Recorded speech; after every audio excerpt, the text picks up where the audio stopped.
With my girlfriend. Valentine's Day, duh. I was with my wife, so fair enough. With your wife. We're hitting the table. We should stop that early on so that we don't cause issues later. Welcome, everybody, to B-Roll, the show in Africa that's very similar to all those shows in America, but we're in Africa. Which means we first. That's true.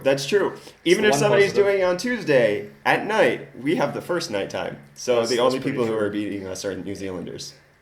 Which is kind I of how was it just goes about with to say everything. Asians, but you can't understand No, that like New people in Zealand New works. Zealand, they beat us in rugby, they beat us in everything.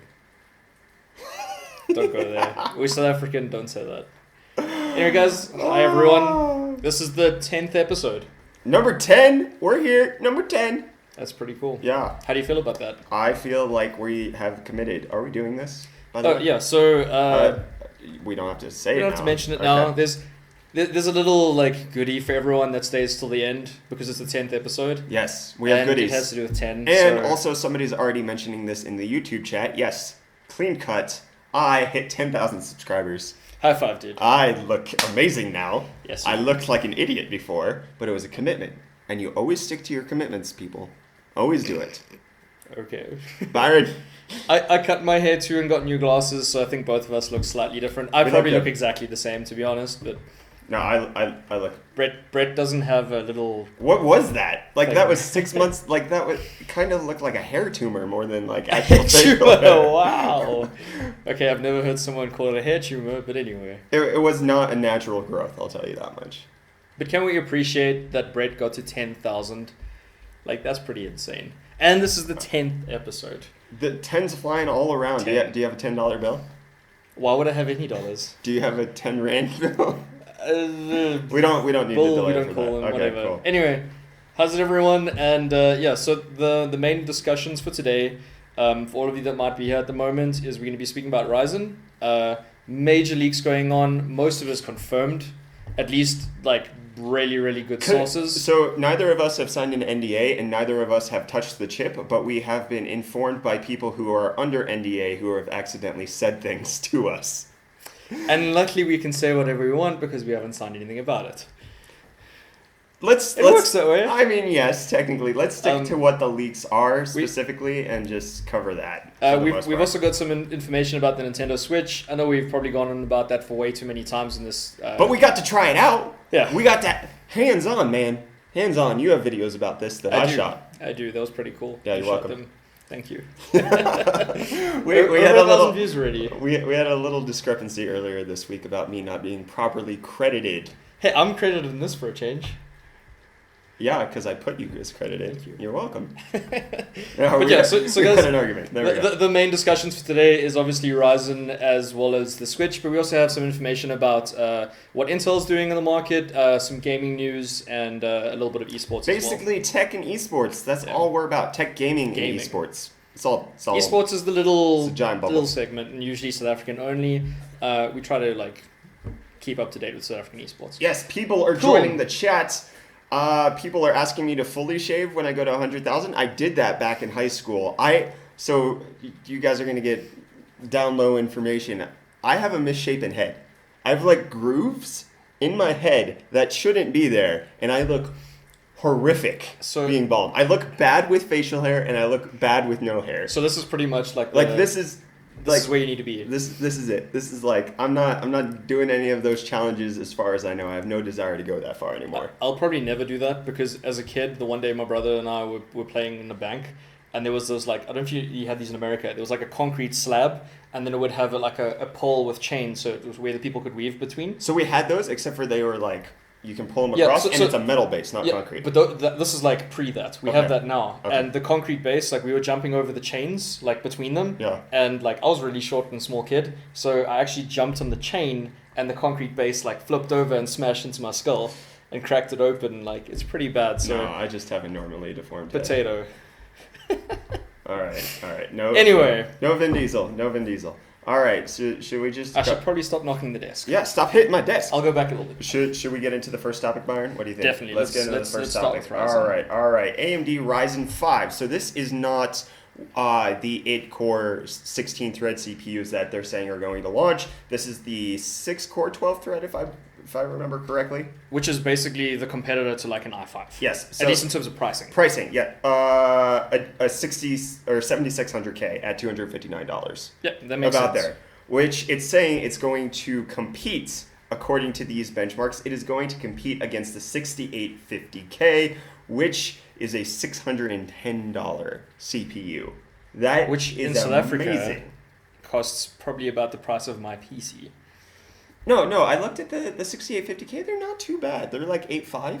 Really? Yeah. I thought it was over 10. No, the 6800K is only 8.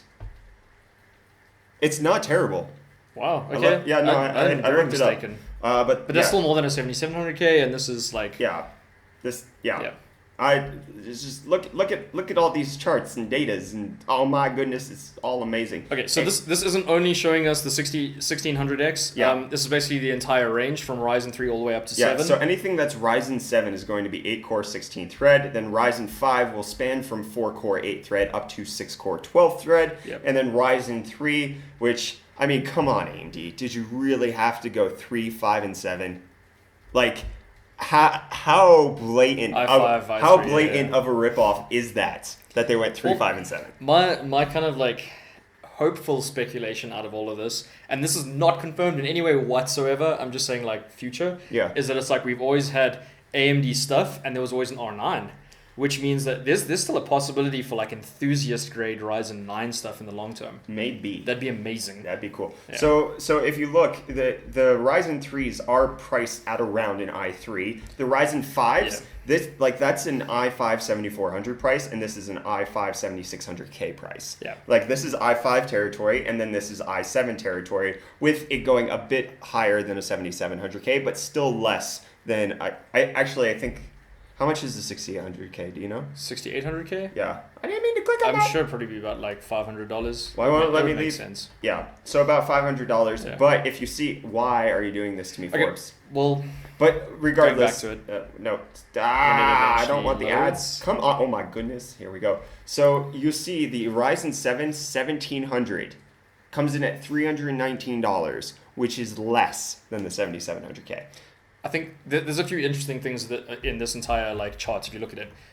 The lowest end Ryzen CPU is definitely using more power than the lowest end Intel. 65 watts. 65 watts is higher than like the T-based series Intels and that kind of thing. Yeah. Not the normal i3s. Yeah. But at the same time, an i3 is only a dual core with 4 threads, so this is now a proper, let's say like i5 for now.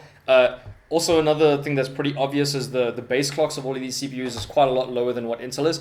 Although that's somewhat, that's only in the higher end stuff in terms of like not enthusiast. So what I mean by that is a 7600K, a 7700K, those kind of things are like 4 gigahertz.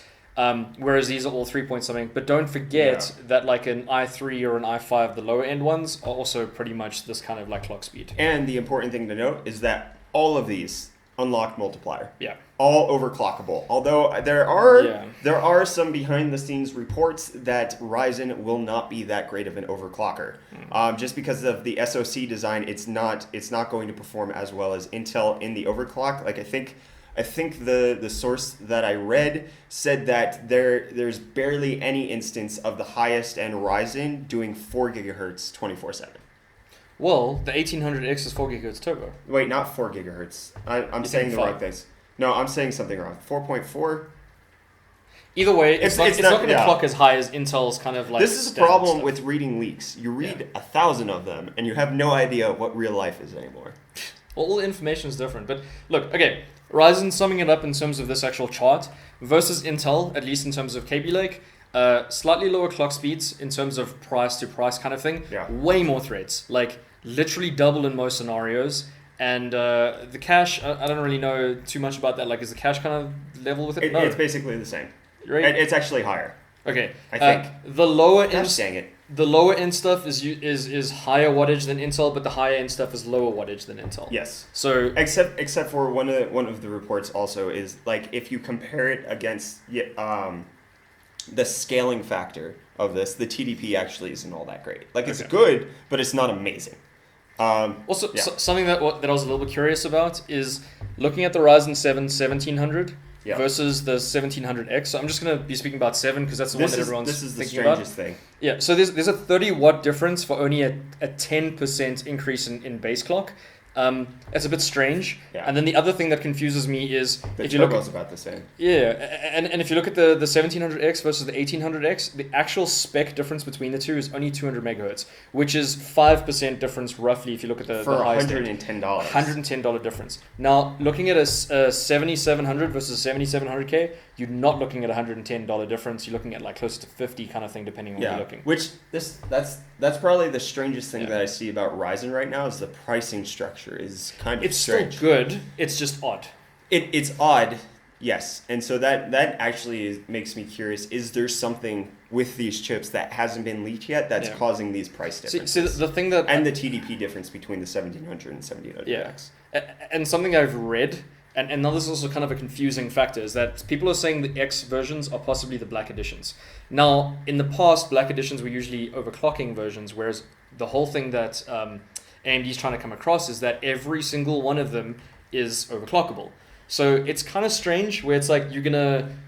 Imagine like saying you have a 7700K and a 7700, but both overclock. Yeah. It's kind of like, why is the one a K and why is it not? So there's a few things that we don't entirely know right now. There's a lot we don't know. Well, there's a right lot now. we don't know right now, but it's still pretty awesome to try to speculate about this. And the one thing that's a given fact so far that we've definitely seen from every single leak, one to another, That we're is, both buying Ryzen. yeah.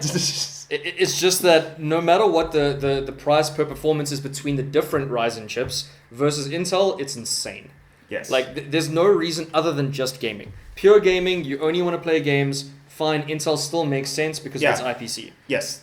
In every way, if you currently have it. Not IPC, higher clock. True. And at the same time, like, you might have a 7700K at 5 gigahertz, and you only play games, there's no There's no reason for you to go technical across. reason for you to upgrade to Yes. Ryzen whatsoever. So if you're already on high-end Skylake or Kaby Lake i7 region, Yeah. don't even consider Ryzen for right There's now. no need. Unless you're doing video production, unless you're doing streaming, unless you're doing some sort of type of professional design work that requires those extra cores and threads, Ryzen's going to be a big I think that's where this hype train is kind of getting off the rails, is that people who only have gaming PCs and decent ones at that are selling their stuffs to buy for Ryzen. Which is stupid. And to it's be not honest. a directly comparable chipset at all. Yeah. For people like me, this is super exciting because that means I'm going to have an affordable 8-core 16-thread system, which means my videos are going to just... Well, okay, so Brett at the moment has a 7700K that he uses for editing, and Yes. sometimes has to end up using his notebook anyway. And the thing is, now looking at the highest end Ryzen, it's comparable to a 6950X. Now, a 6950X has 3 times as threads as his current chip. Yes. So there's a potential, it's not direct, we don't know the exact numbers, for 3 times the performance in video editing for Brett right now. It's not that straightforward. Even 75% faster is It's good enough amazing. for me. Yeah. Like to get a video from 60 minutes down to 25 minutes. No, Even if it was 30 let's just say 30 minutes. half. Like it double. So 40. That's 100%, but still. Any amount of tens of minutes that it's saving. No burping. Makes a difference in your life. Absolutely. Yes, that Yeah. means that I can upload sooner. That means I can get to the thumbnail sooner. That means I can get to the next video sooner. That means this actually even means that I can edit faster. Because a lot of what I do takes, like, when I have to stabilize some of my footage, and when I stabilize that, it can take anywhere from 3 to 5 minutes per 10-second clip. Look, where I see these chips as being a perfect recommendation right now is people that want to stream, there's more cores. So Yes. a lot of the time people are saying, okay, so a game is only using 4 cores or 2 cores or whatever the whole rubbish argument is. The biggest thing with gaming right now Yeah. is that we are GPU bound. Sure. Still GPU bound. And the thing is, right now, let's say a game is using 4 cores and you only have a quad-core processor, even if it has hyperthreading, not every game supports that kind of functionality.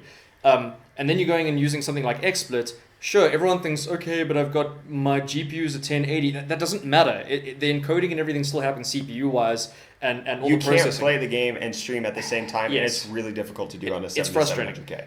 So having something at least with even 6 cores makes a big difference. Because sure, let's say your game's frame rate will be like 1 FPS slower because of the actual CPU not being as high clocked.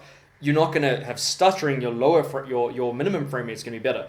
On the other side as well, I mean, like YouTube. So there's a ton of people that, let's say, do daily vlogs. And I'm not talking about the high-end side of like Casey Neistat, who he's got money for a 6950X. He's got money for a Xeon. Yeah. Like, to him, he doesn't care. He could buy a render farm. No exactly. I'm talking about people that have had like 100,000 subscribers. They do YouTube 24/7, and they do a daily video. These guys have an hour, 2 hours rendering, depending on the videos they're doing every day of their lives. If you can cut that down to an hour, that's an hour of your life you can do other things. Yes. Because people have the assumption of once I'm rendering, I can walk away. And the big thing is, true. It's affordable. Yes, that's what I was getting to. That's the biggest thing. $320, what you would pay for a 7700K, you get double the amount of threads and double the amount of cores. Yeah. So people are saying in the chat, like, if AMD screws up on this one, they're finished. I mean, basically, yes. They were very dependent on Polaris being a success and also Ryzen being a success, because they were down in both sectors. They were down in the GPU market, which they actually have managed to come back in because they decided to fight NVIDIA in the budget category. NVIDIA is still... Okay, let me put it this way. NVIDIA is still doing better year on year. AMD is just not doing as badly. No, they're doing very well right now. They're not doing as well as NVIDIA, but they're doing very well compared to where they were a year ago. Put it this way. If AMD GPUs were still ATI, this would be the best time to buy ATI stocks a year ago kind of thing. Yeah. You know what I mean? Because the GPUs were doing perfectly. In terms of AMD right now, though, I say buy stock. Go ahead and buy stock. No, we don't make that recommendation. That is not an official financial advisor. I'm joking, but guys, like, really, the thing is, Ryzen, the hype, at least to a degree, is kind of warranted, because every kind of generation. I mean, let's take the whole like AMD versus ATI kind of thing from the past, which is now, I mean, not AMD, sorry, NVIDIA versus ATI, and now it's like AMD versus NVIDIA kind of thing. It's always been like price to performance, and then it's like feature set. That's kind of, everyone was like, well, NVIDIA has the features. Yes. You know, and that's an argument that to a degree is valid. To some extent. This is one of those we're things talking about Ryzen right now. That's what I'm getting at. I want to get back to Ryzen, man. There's no feature set for the average consumer that makes any difference with the CPU. You just want to get the maximum performance you can for the price. And that's now what AMD is going to just blow for the consumer, yes. For the consumer. There are instruction sets that's that what make I'm a difference in production value. And this is, remember, the thing that people still need to realize is Ryzen is still a consumer product. Yes. It's not like, people are like, wow, Intel's messed, there's nothing Intel can do. Intel has a 22-core, 44-thread CPU. Ryzen will not beat that. Yeah, they're not going for servers. They are not going for the Xeon or even the high end. They're not going for X99 here. What was it? Optimus, I think it was. What was the, like, Xeon? Opteron. AMD had Opteron, and I mean, they haven't even discussed that at this point. So that's the thing that people also need to realize. That's not what this is. Yeah. For people that are like people that are professionals in not even necessarily graphic design, but let's say 3D modeling and that kind of thing, they're still going to go for Intel. Yeah. Intel has the best. Yep.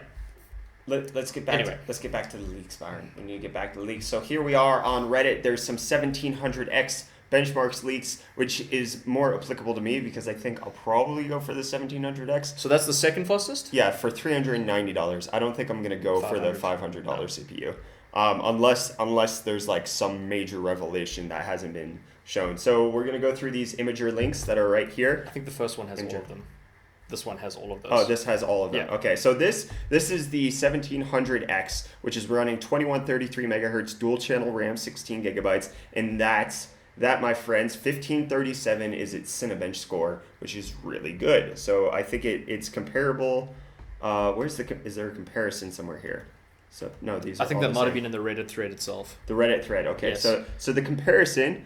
1537 seems to be about 85% of the performance of a 10-core, 20-thread CPU, 1790. So that's a $390 processor is 85% of an $1,800 processor. $1,800, yes. That's insane. And then the 1700, 70+% over the 7700K. So it is only $60 more than the 7700K, and you're getting 70% better CPU performance.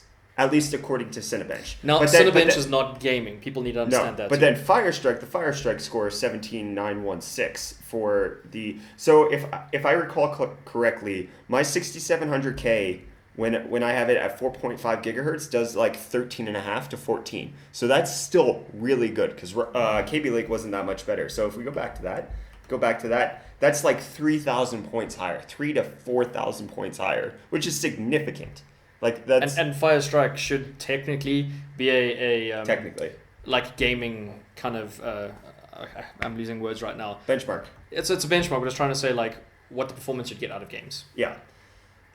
So I'm just looking through all these again. So either way, I think something that's worth noting as well is that Ryzen isn't a bad choice for gaming either. I mean, if you're looking for a new processor and you're still stuck on, let's say, a second, third, fourth generation Intel, and you just want to do gaming, for sure, still go on the Ryzen kind of processors, because it's still going to be amazing performance at its price for gaming. Yeah. So this comment right here says the single thread score is basically the same as Haswell, assuming Clock per clock. Assuming nobody is messing with settings behind the scenes for these. Which, since these are leaks, I would tend to that's the wrong one. There we go. I would tend to trust these a bit more than AMD's over the horizon event or whatever nonsense they did, because they were like, you can't stream and play Dota 2 at the same time on a 6700K, and it's like you can.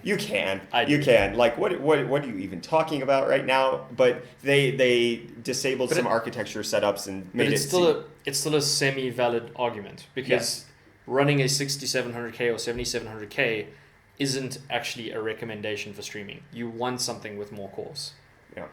So people are asking in the chat, why not go for the 1800X? Basically, cost to value. Yeah. Like, I don't want to pay an extra $120. So let's say 2,000 Rand more for 10% more clock speed. No, 5% more clock speed. And that sounds crazy. Like, if I'm still getting 8 cores and 16 threads, that's still so much better than my i7. 75%. There's no reason to even, like, I don't know. There's no reason why I would see myself going for the 1800X.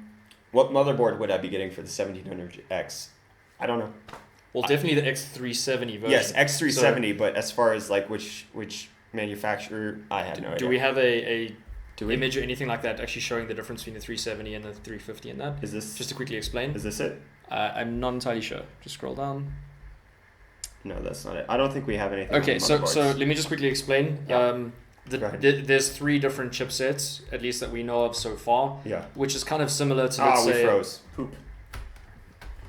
All right. There's 3 different chipsets that are kind of similar to Intel in terms of, let's say, the H110, B250, and then Z270. Stupid caption card. In this scenario, it's I can't remember what the lowest end one is, but there's a B350 and a is it X370? What is it? X370 is the highest end. Which is still like you're copying Intel again almost in naming, but whatever. Another thing is the X370 has more PCI lanes, it has more USB 3C ports, and it has more PCI Express slots. So the B350 only has one PCI Express slot, which means it'll never work for you, because most of the B350 only has one. So PCI Express 3.0. Yes. Okay. So basically no Crossfire, no SLI support. Okay. And now the thing with that then is that most of the builds that Brett does, I mean, he's had like 2 1080s and a 1070 before. I need to have a high-end motherboard more than I need to have a high-end chip for benchmarking and that kind of stuff. Yeah. So in Brett's scenario, X370 makes 100% like complete logical sense. reason, whatever. Manufacturer, like you say, you don't know. And in my sense, I'm probably gonna go for the 1700, not the X, because it's the lowest price of the 8-core 16-thread. Depending on what the price comes out in South Africa, and then I'll probably get the B370 because I don't really benchmark a lot of stuff, and I only have a single 1070, so it makes like perfect sense in my system. So basically, my thoughts with the motherboards. They're going to be roughly the same as what we see for Cannonlake, the Z270. No, they're cheaper. No, cheaper. I'm talking about like design and feature set. Yeah. So which out of everything, all of the Z270s you've seen, which is your favorite motherboard? Put me on the spot, man. Yeah. Okay, so Z270. Yeah. My favorite. Well, it's definitely the Asus one that's got the water cooler. The monoblock, the Maximus 9 Extreme. Extreme. Because it's just like the coolest one that's in the market. You're right. So somebody's saying going for the X370 Titanium from MSI. That is an amazing board. I will not use half of the things that are on that board. I had the Z270 X-Power Gaming Titanium. That thing is meant for extreme overclockers. I am not an extreme overclocker. I'm an amateur overclocker. Yeah. Like there are things on that board that I could just chop off and I'd be completely all right. Well, like when I was shopping for a motherboard, I mean, this is still Skylake time. I ended up getting a Z270-K, which was okay at its time, and then I upgraded to a Z270-A because my father. 170. Sorry, 170-K, and then I went to a 170-A. And even though it sounds weird, like why'd I go from one just straight to the other? My father's PC needed RAID for work, and Z170 had RAID, so I just gave him my old board and upgraded. Now, by upgrading, I meant it had SLI support and also really good audio. So I know, like, to the average person, they'd probably think, like, what's the point? But one thing that Asus has done right with their new motherboards is audio is amazing. Like, I plug in an average headset, not such a good one, and it's way more crisp than it used to be on, like, my previous, let's say, -K. Yeah. So I think... the Z270-A builds upon that, and if there's going to be, let's say, a Z270-A in terms of the Ryzen setup, so X370-A. X370-A Prime, it's most likely the board. No, I'll I go think for. there is an X370 Prime. Oh, so we do have that on the Gamers Nexus article. Prime X370 from Asus. There we go. So that is guaranteed what I'm going to buy. Yeah, for my motherboard, it's going to be mid-range X370. I like low this end. is low range. The Prime? Yes. Okay. The A is not their lowest end one. Okay. But it has every single feature set. But what makes it different to, let's say, like the ROG versions is the ROG versions have more of every feature set. Okay. So that's actually something that I kind of find weird. Let me switch back to the scene so you can talk a bit more. Sorry, man. Like the article. Looking at 270, right? Yeah. You know how like Asus has the -A, and then it also has the Strix versions, and then there's the ROG versions, even though it's the same thing, kind of. Okay. The A has everything. Okay. That's the difference. So like the Strix versions are more aesthetically pleasing. They definitely look good, but they don't have every single feature set. Okay. And that's kind of a concern for me because I'm not the kind of person that needs 80 USB ports, but I would at least like to have USB Type-C. I'd at least like to have Thunderbolt, that kind of thing. Yeah, so it's just one. Yeah, and M.2. That's also something I read, at least now, these Ryzen chips have M.2 integration in them. Right, because it's just PCI Express lane. Yeah. I mean, but AMD didn't have it as far as I did my research on, there is only one FX series motherboard, the 990 chipset that has PCI Express 3.0. There's only one. It's like some Asus Sabertooth. But does the CPU even have support for it? It might even just be the board to a degree. Like I don't know. Yeah, you can just like compatibility or something. No, it's there's a reason it's only one. They're supposed to run on 2.0. Yeah. But okay. So anyway, let's get to the Gamers Nexus article, which Ryzen stock coolers, Asus X370 boards, just a bunch more stuff coming out. And actually, you know what? I'm really confused. There's a lot of information coming out about the motherboards, which makes me think that the NDA wasn't as strict on motherboards. But that happened with KB Lake as well. Because, AMD is having press events to talk about all of these motherboards. But, okay, so I think there's a lot of reasoning behind that. Think of it this way. Okay. AMD right now has their CPU. Let's get through this article first, man. Okay. Finish the article. So there's supposed to be, as it says, 3 stock coolers that will ship for Ryzen CPUs, each labeled S1, S2, and S3. S1 is for the 65 watt, which is the 1700, up to the 1700. S2 will be for the 95 watt and equipped with some form of RGB LED. Told you. And then the S3 cooler is ready for 125 watts, so that will be for whatever OC setup you want. Reading up here, it also says the S3 is called the S3 radiator. Okay, so it might be a water cooling setup, which I'm not sure is a good idea for a manufacturer. Intel did it. They did? Yeah. When? With the 2nd and 3rd generation X99s. Okay. It came with this like blue glowing AIO. Okay. It was pretty cool. Okay. So, just more information about Asus motherboards, the Prime X370. Really in-depth stuff. Gamers Nexus does really good Steve does a lot of ridiculous They're very, very, very, very in-depth. So if you guys ever want to go check out Gamers Nexus, you will learn more than Byron and I could ever teach you. I'll tell you that much. That's very true. Okay. So moving on to video cards, we have retail packaging pictures, although these look like 3D renders actually. So high-resolution pictures of the Ryzen boxes. They're okay. They're fine. I mean, they fit the branding. Everything's fine. I have no complaints. This is all of the is 7, though. We don't is know it just cycling through all 4 as it scrolls down? It is. Moving on. Okay, moving on. And then some pictures of the chip samples that are going out. This is getting real. Like I think that's the biggest thing that My we can only take complaint. from. Okay, you complain. That. What? They Is that can't see they're that. not- They can't see that. Okay, go back. Which thing are you talking about? They're not The LGA. pins? They have pins on the CPU. And Yeah, all of that. that's so I kinda- hate that. Yeah, it still kind of seems backwards. Like that, for a system builder, it's frustrating because it means more RMA units. yeah, Like no matter what. video Human cards has a error. weird structure to their scrolling system. It just Okay, keeps okay, dude, it's the same thing. Okay, with so I think the biggest thing for me is that Ryzen is coming soon. Like that's what all like of the, within 2 weeks, as far as we know. by the end of Q1, I would hope. Like everything seems to be indicating all of the chips are being leaked, retail packaging is being leaked, everything is freaking being leaked. Oh, And I haven't really heard AMD addressing the leaks either. just what I was quickly getting at. If you think about AMD, they're only selling the processor at the end of the day, and that's what they need to focus on. Whereas all the like Asus, MSI, The board EVGA, partners. those kind of thing, they're not selling the processor, they're selling the boards, and that's why they need to create more hype, because who's got the best board? Yeah. I think that's all it comes down to. Like Asus right now is doing a good job of leaking information, and why I say it's a good job You is mean because AMD? no Asus. Asus. The reason I say it's a good job of leaking information is because that's what's in like people's eyes right now. That they're like, oh, I'll probably go and get an Asus board. And I mean, AMD doesn't want all the information to be out because they still have Intel as opposition. Anyway, I hear you. questions?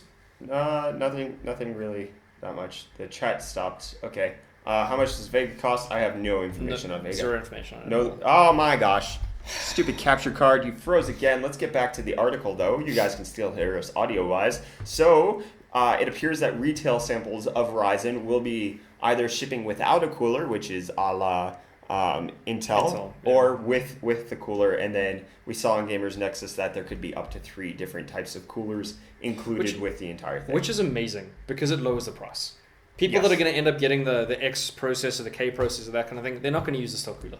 Yeah. Like, it's a waste of money. If I can pay $10 less to buy one without a cooler, absolutely. Yeah. And look the Wraith Max, if that's the RGB one, and looking at its height, it doesn't look like it's going to be that bad. It looks smaller than the Spire, but it's bigger. Okay, so Because this if you must actually- be the pictures. Yeah, the pictures are misleading, but if you look at the dimensions of it, it's Yeah. higher. So this must be the S2, and then this would be the S1. Yeah. Which means there's And still then a possibility for Ryzen 9 having the S3. Or they include the S3 on specific chips. Sorry, Intel actually started selling that the AIO by Yes. itself, so maybe Okay. they have the same plan. But I don't see why AMD would develop their own AIO at this point. Like they're They'd probably just use Corsairs or whatever, like they did. yeah, in they're their they're graphics just cards. trying to get back on their feet right now. Yeah. Like that's the biggest thing. Actually, they're doing more than getting back on their feet. Maybe it's in the pipeline. They're about to destroy the market. Is my opinion. Like, okay, we're about to move on from Ryzen, so let's spend just a little bit longer talking about it together. You and me. Let's talk about it. Byron, why are you so excited for Ryzen? Okay, so personal reasons. I'm not the kind of person that, let's say, does anything professionally where I require Ryzen. Like, I'm not a professional graphic designer or video editor or anything like that. The YouTube channel, it's tiny. I everything I do is more like prosumer to a degree. Like, Yeah. I know more than the average person when it comes to like some of these things, but the reason I have them is because of my enthusiasm in technology. Right. So what I mean by that is I have a 6700K today, and today's the last day. I actually just sold it. I'm boxing it tomorrow. Now, going from a 6700K to Ryzen doesn't necessarily mean it's going to impact me in any super meaningful way, because I play games. So I might even just get, like, let's say 1 FPS lower at the end of the day, which doesn't bother me because I have a 1070. I'm already running games well enough in a 1080p display. Yep. Okay. I do video editing, but like minimal. So Brett might take an hour to render his videos. Mine take like 3 minutes because I'm not at that level yet. So 75%. Get him on level, bro. 75% increase in 3 minutes, is whatever. You know what I mean? At the same time, though, I have delved in video editing, sorry, and I have done live streaming and that kind of thing. And I just like to have my options open. Yeah. Because at the end of the day, let's say I decide Are you doing the same thing with this stream? What? Keeping your options open? No, man. I see where your head's at.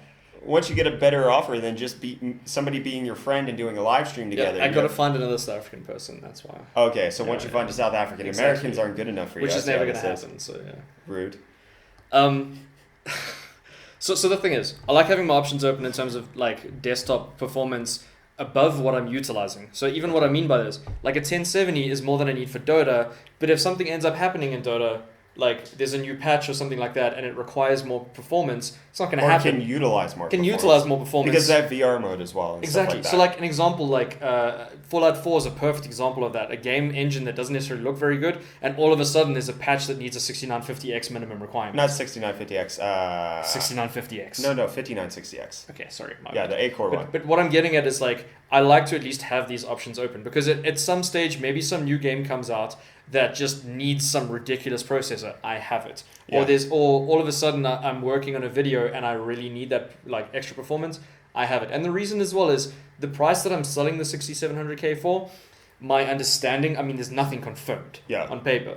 Based on American prices. Exactly. Based on American prices, I'm not going to... I might even pay nothing in, but if I do have to pay in, it's like 10% on the money I receive back to get Ryzen. Yeah, especially one of the biggest things with Ryzen is that the boards are supposed to be cheaper. Yes. So I'm most likely going to pay more for my new CPU than what I got back from my CPU, but I can guarantee that I'll be buying a new board for cheaper than I sold my old one for. I mean, I sold my old one for like practically new price. Jeez. In terms of it's in its bundle with the CPU. That guy. But then again, the guy's a gamer and he doesn't lose out. I mean, there's reasons to still have i7s. There are, and there's still reasons to go X99. But for budget people, like for people who are on the low end of like production stuff, this is amazing. Yeah. Like sorry, there's a question there that's kind of worth mentioning. Someone's saying they're hoping for better DirectX performance, DirectX 12. There's absolutely no confirmed like information on the internet of any of the leaks that it leads to any benefit in any way with DirectX 12 because DirectX 12 hasn't lived up to its promises. Not at all. Kind of lame. It will be better in DirectX 12 than the FX series processor. I have a video coming out on that soon. I have an FX 8350 video. So are you going to destroy it? I'm planning on it once I get Ryzen. I have to compare it to Ryzen. How? I'm going to overvolt it. No, man, that's boring. Why is it boring? What should I do? Like, aren't you going to like make it burn in flames or something and then the new Ryzen's out of the ashes kind of thing? That would be hard to edit, but I could probably try to pull that one off. I don't know. It'd be interesting to see what you do.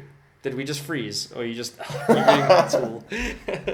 Okay, all right. Enough about me. What do you think? I already know that it's going to impact you in terms of video editing beyond just your rendering time. Why do you want Ryzen? That's it. I just want 8 cores and 16 threads. I have no reason to...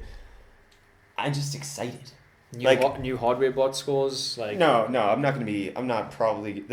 So I'm getting Ryzen... No, I'm gonna get Ryzen for my personal system. Okay. Like I'm gonna keep the 7700K for my benchmarks. Because most of your benchmarks are gaming benchmarks. The 7700K will still perform much better than Ryzen as far as getting the most out of a GPU. Ryzen, because it also overclocks. Yes, it overclocks really well. I can get 5 gigahertz, no problem, air cooling, job's done. 4.9 if I don't do it correctly. 4.9 gigahertz. I'm not getting that on Ryzen from everything that's been leaked. This is something that kind of confuses me. Yeah. Asus, again, funny enough. Yeah. Like on their boards, there's this like picture on one of them that I saw that it's like they guarantee 5 gigahertz one click. For the 7700. Yes. Really? Yes. But then I don't understand why people are saying. Some people are saying you cannot on every single processor. That scares me. I know who you're talking about, who says they can't get 5 gigahertz. There's somebody prominent, and I don't know. Okay. We can talk about it afterwards. I don't want to say negative things about people on the live stream. That's not about the person, it's their opinion. You're saying something about the person's opinion. Yeah, I'm going to keep 7700K for benching, and then I'll have Ryzen for my video editing and all my production and streaming. Like we're very limited by the stream because I'm using my laptop right here. This has a 5700 HQ. But you're gonna set up a PC for this? Absolutely. You kidding me? Okay. You kidding me? I mean, we are. Why don't we create a like a mini ITX B-roll Ryzen system using like their 6-core? If we got it sponsored, that'd be amazing. Cool. I want it sponsored. Cool. Yeah. That's something worth looking at. Yeah, Ryzen should have everything I need. M.2 has DDR4 support for up to 32 gigs on 4 DIMM slots. That's going to be plenty for me. Sorry. Trident Z RGB. Cool idea. Absolutely. Trident Z RGB all day, every day. All right, let's get off of Ryzen. Let's talk. We've spoken about it for 40 minutes. We have. I think we can all right, move on. let's move on to Intel's response, Cannonlake. It's actually not the response. This is not a response. This has been in development for many years. This is supposed to be better than their response. Yes. Because remember, their response is that whole 200 megahertz thing of the processor that might be so coming AMD's out. response is the 7740K, which has... Intel's response. Yes, sorry. Intel's response is the 7740K, which is like 4.4 gigahertz base? 4.6. Because isn't 4.4 now? I don't know. It was sad. It's just sad. Yeah. Okay, so Intel Cannonlake CPU, which supposedly, depending on who you listen to, might come at the end of this year. So it's saying second half 2017, so at the end of the year. You're going to get 15% better performance on the 10 nanometer Kaby Lake, which we've already read that the similarly priced Ryzen CPU will be 70% better. 75. So I was rounding down. I was giving them the benefit. Okay, so let's say 70, Yeah. and let's give these guys the benefit of the doubt in the other direction. So let's say 20. Yeah. Let's say they make it 20% faster and Ryzen's only 70. That still puts it Ryzen 50% faster than this. Yes. Which isn't even out yet. And so one of the issues that I do have with this article that we're reading, it says Intel might be trying to catch up to AMD, which is boasting a 40% performance improvement. That's actually not technically correct because the 40% improvement is on the IPC from FX. They weren't claiming that it's 40% better than Intel. They were saying it's 40% better than, was it Bulldozer or Pile Driver? I don't really know. The AMD's it's 40% better in instructions per clock than their previous processor, not Intel's processor. And those were gimped quad cores. These are now 8 with 16 threads. Yes, and one of the big things with this is that, so it's saying it's 15% better, which it might be from IPC, which means like a 5 gigahertz Cannonlake will perform 15% better than a 5 gigahertz Kaby Lake. Okay. But that could also mean that there is no IPC improvement, just like from Kaby Lake to Skylake, and it's just 15% faster. You're going to get 5.3 gigahertz instead of 5. That's still going to affect games.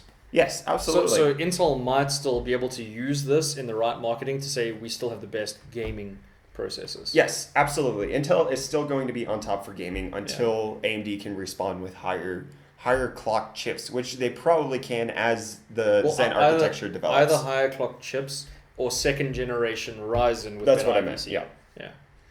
That is what I meant. Okay, I think we need to really kill off the CPU talk right now. Okay, so this next article is really cool. I'm excited for this. Disney, the people that make those fun-loving videos, And finally... PewDiePie's channel?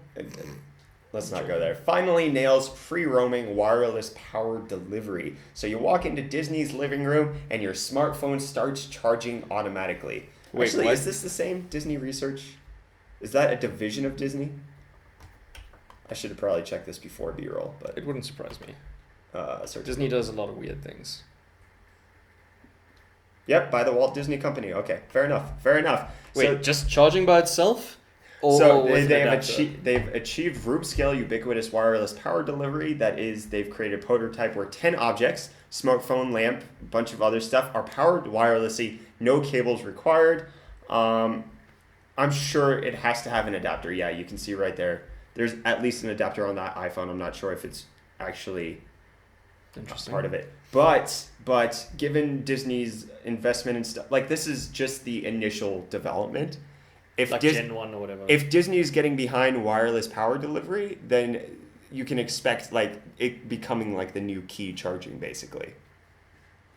It's like you don't have to put your phone down anywhere. It just gets charged right next to your junk in your pants. They're not the first people to have ever done this. I mean, Tesla did it, but like yes, but this is room not scale. Sufficient, yes, yeah. and I'm sure that they have probably plenty of applications, but I'm sure one of them has to be for their hotels. I just want to for read Disney that. World. You Go can ahead. safely beam 1,900 watts of wireless power into a room. That means, wow, An entire PC. multiple PCs with 1080s can be wirelessly ran. That's amazing. You Okay, can run we a don't- LAN with no cables. We don't. So the issue with saying wattage, and this is kind of a problem all the time, Yeah. is how many volts, how many amps. Yes, because that's that also true. No, you're affects right. if a PC is going to be able to run, and as a DC or AC. Yeah. So that information's not there. It's saying 1900. And remember, the things they're talking about right now, a smartphone really uses next to no power in terms of charging it. So, but still, it's amazing. I mean, it's like this isn't used anywhere else, so that's pretty cool. They're saying right now that about 100 watts of power can be continuously pumped into a room safely, like right now with the current technology. Probably safely as in it doesn't influence a human. So maybe they can do 1900, but it harms a human being. Well, no, with the current technology, like I'm sure that okay, so I understand. Yeah, I'm sure it's not as efficient as it's going to be. So that's pretty cool. It's still cool though. Like 100 watts of power is enough for like everyone that's visiting your house to charge their phones wirelessly. Yeah. And that means like if there's multiple of these nodes set up in like I'm trying to think like shopping centers and stuff like that, like you can shop till you drop kind of thing, and like your phone will never die. Okay. All right. Pretty cool. Let's move on to a less exciting article now. Okay. Much less exciting. Russian guy murders his friend over arguing about which graphics card is better, nVidia or AMD. Okay, so you guys, before we even can read the article, I want you guys to guess in the chat. Who murdered who? Was it the nVidia guy who murdered the AMD guy, or did the AMD guy murder the nVidia guy? Byron, what's your guess? You probably have to wait 2 minutes. Do you already? No, it's 30 seconds. It's 30-second delay. Do you know who already did it? Did you read the article? I didn't. Okay, so what's your guess? Who murdered who? Well, the AMD guy probably had a temper, Richard. Somebody died, Byron. This is no time to make jokes.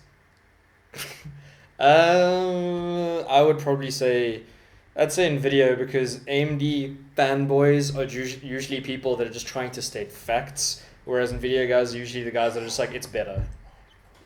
We're gonna. Oh man. This isn't. Think about pleasant. it. Like, Byron, you're calling out people on the. I am calling out people. Okay, nVidia murdered AMD. nVidia because they're bigger fanboys. Yep. AMD murdered us, says Getsuga. No contest. The AMD got killed. And AMD murdered because he has a hot temper. There we go. My joke. Yeah, way to be behind on that one. Wow, that was me. No harm meant. Okay. Have you read it already? Yes, I have. Okay. So the nVidia guy is the one who lost his temper. So let's switch back over to the article. So let me get Firefox. Okay. It's a rare case. Two Russian friends started drinking. A rare case. I hope it's an extremely rare case. Which graphics processor is better, nVidia or AMD? And they one of them ended up murdering the other by stabbing him 11 times.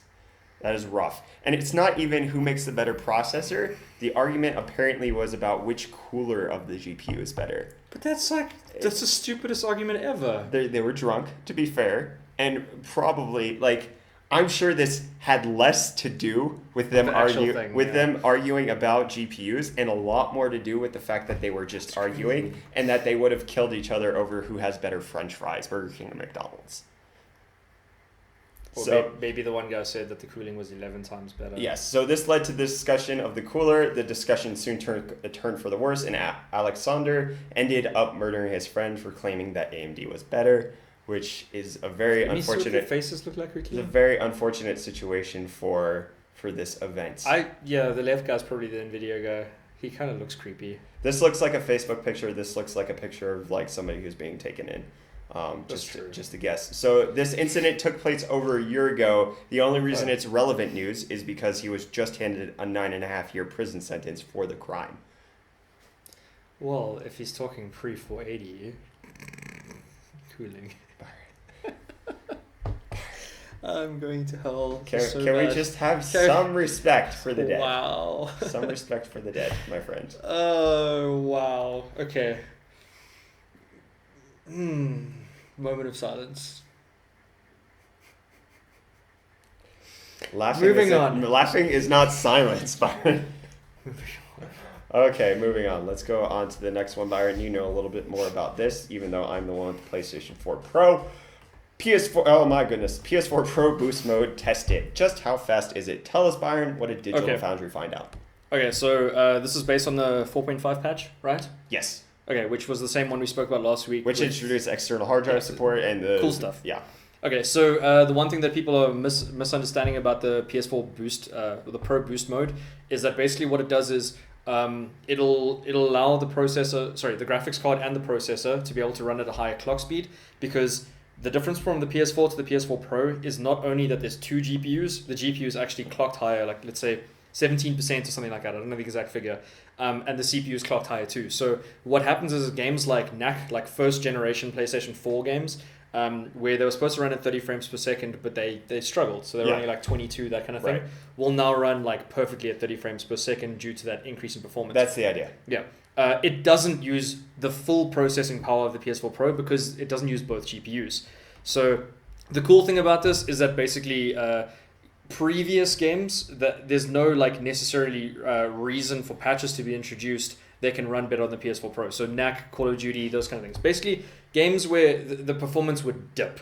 This doesn't mean like, okay, cool, I ran COD at 900p 30 frames, now I can run at 1080p 60 frames. It's still going to run 900p because that's what the game is coded to do. Yeah. It just means more constant frame rate. Yes. It's still a cool thing though, because competitive play, it just means that every single game introduced from now on will have a higher clock speed because it'll be dynamically running and better than before at least. And previous games like, let's say, Assassin's Creed that just ran terribly on consoles will now run better.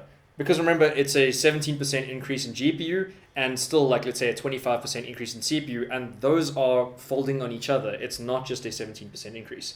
So you're getting up to, let's say, like a theoretical, like 40% at best case scenario performance increase, I'm which excited. is good. No, this is going to mean that Witcher 3 plays a lot better because there are some Yes. like noticeable frame rate dips when I play that game. Yes. So this should smooth that out a bit. I'm excited. And this has nothing to do with the whole like unlocked frame rate, that kind of thing. People are very misinformed with that. Okay. But anyway, I recommend you guys check out this video from Digital Foundry and just check out their channel to begin with, because it's not what Brett does in any way. They are like super in depth. Like Gamers Nexus is in depth. These guys are also. But in a better way, because these guys are in depth, in a visual way. Okay. You can watch their videos while you're doing something else and learn everything you need to in terms of what's happening with these GPUs. The consoles and that. I recommend them for their console stuff. They also do videos like, there's a video about the 7700K. I mean, there's Brett and there's other people to watch that kind of content. I recommend these guys if you have any interest in consoles whatsoever. They have much higher end testing equipment than I do. Yes. And they're the only people, and by saying only, maybe there's someone else, but like that I know of that do proper analysis of frame rates on consoles. Yes. Amazingly. So definitely check that out. To do. Yeah. Okay. More console stuff. Nintendo Switch breakdown. So is this Here's what the the next hour. Nintendo Switch looks like? Could be a fake, but Chinese teardown lines up with official specs and older rumors. So here we go. Let's get that biggerfied. There we go. That's a piece. That is the Tegra chip, which is supposedly. Before you go into this. Okay, fair enough. Okay. Why? Last week, Friday, Brett and I got some time to actually use the Switch at an event. They had a press pre-launch event for the Nintendo Switch in South Africa. We told them. We got to try out a bunch of games from Mario to Zelda to Splatoon, ARMS, that kind of thing. Brett's son even got a chance to try it out, so that was quite cool to see, like, what does a kid think about it. We tried it in handheld mode. We tried it in docked mode in... what's that, like, I can't remember what it is, the kickstand or whatever mode. Tabletop mode. Basically every single mode possible, every handheld way possible, whatever. I want your opinion. My opinion. You're willing to say on stream opinion of the Nintendo Switch. Yay or nay in a few ways. Would you buy it? Okay. Do you think other people should buy it? Pitch me individual questions and I'll answer them as they come. Worth the price? No. Worth it for casual gaming? Like, actually, wait, like, is that tied to the price? Indie titles, that kind of thing, like, but basically, wait, like... is that tied to the price? No. No, okay, if it's not tied to the price, then yes. Because it's going to have a cool lineup of, like, indie titles, that kind of thing. Yeah, you can play on the go. Okay. I'm trying to think. Ergonomics, did you think it was comfortable? Yes, except for the Joy-Con controller, where it brought both of the Joy-Con controllers into, like... So that's when you snap them off? Yes. You take them off the side of the console and then you put them on like a grip itself. But was that fun on the grip? No, my hands are too big for that. It didn't feel comfortable. For my son, my 5-year-old son, perfect. Perfect handheld consoles or controller size. See, so this is actually what you just mentioned right now. Remember I was telling you about earlier about like the whole eSports like thing, right? that's one of my arguments, is that like why I don't think the controller would work in esports kind of thing straight away. And please ignore the fact that it has bad performance and that kind of thing. Just get where I'm going with this. The Joy-Con controllers are cool in terms of the technology behind them, but the implementation in terms of like... They seem overdeveloped. They are. Like, why do you need an IR sensor? Why do I need to be able to milk cows for 1-2 switch? That was terrible. Like, that doesn't make any sense. But what I'm getting at is there's too much technology that feels misplaced, because like the Pro controller is amazing in terms of like versus a PlayStation 3 controller. It's okay compared to a PS4 controller, that kind of thing, but it doesn't come with it.